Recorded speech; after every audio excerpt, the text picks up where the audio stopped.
का डिटेल में अध्ययन करके बारीकी से उसका प्रूफ भी देते थे कि कोई हमको नेगलेक्ट ना कर रही है, सिद्ध करना। बात समझ में आ रही है? Yes ma'am. सिद्ध करना। और यही भाषा के क्षेत्र में नहीं किया, साइंस के क्षेत्र में किया, ब्रह्मांड के क्षेत्र में किया, लिपियों के बारे में अध्ययन किया, मैथ के बारे में अध्ययन किया, इतिहास हिस्ट्री के बारे में अध्ययन किया। ऐसा क्या चीजें जो इन्होंने छोड़ दिया है। इसीलिए कहा जाता है कवियों को, जहाँ न पहुँचे रवि वहाँ पहुँचे कवि। ये दोहा जो है सटीक बैठता है, ये बिहारी जी का दोहा है।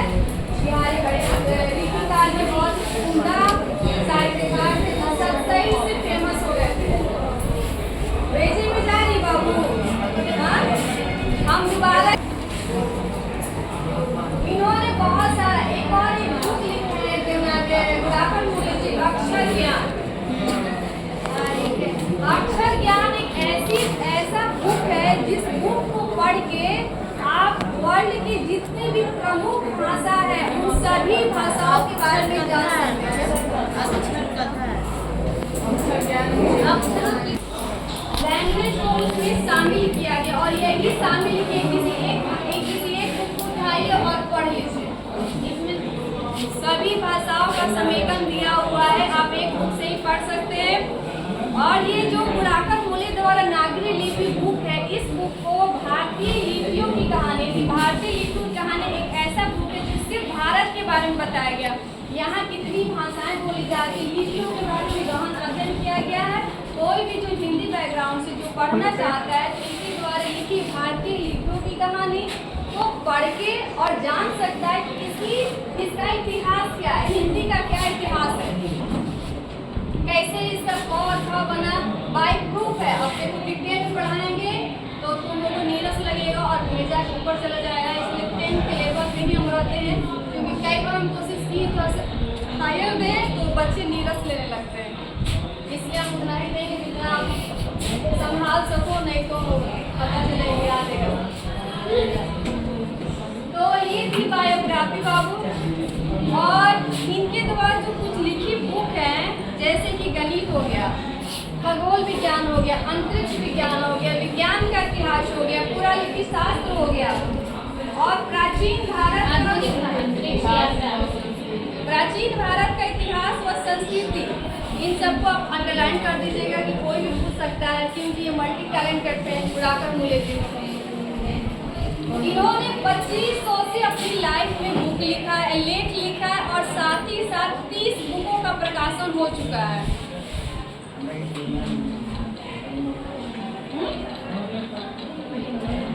चैप्टर है जीके से भरा, में यह लेख छपा है, यानी कि भारतीय लिपियों की कहानी में वहीं से एक चैप्टर है नागरी लिपि, जहाँ से लिया गया है कि जिस लिपि में यह लेख छपा है उसे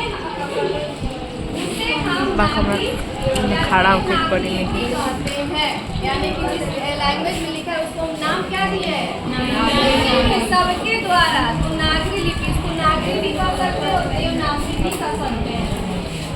अब ये भाषा कितनी पुरानी है, कहाँ से ली गई है, इसके जन्मदाता कौन है, जन्मदाता का नाम क्या है, इसके बारे में जिक्र किया गया है।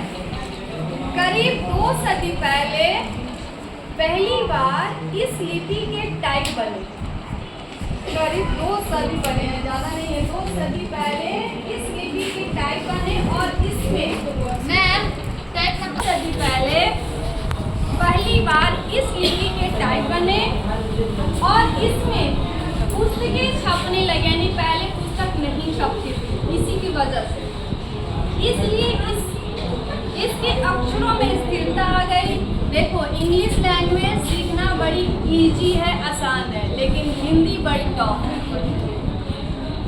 तुम अभी सीखे नहीं इसलिए तुम लोगों को बहुत टफ लग रहा है, लेकिन इंग्लिश इजी है, हिंदी टफ है। तो एक हिंदी तथा इसकी विविध बोलियों देवनागरी लिपि में लिखी जाती है। देखो हिंदी बोलने के लिए हम जाएंगे ना, लैंग्वेज के बारे में बहुत ज़्यादा, क्षेत्रीय लैंग्वेज अलग हो गया, बोली हो गया, बोली हो गया, भाषा हो गया, कहाँ से कहाँ बोली, उपबोली, भाषा का विस्तारित क्रम है।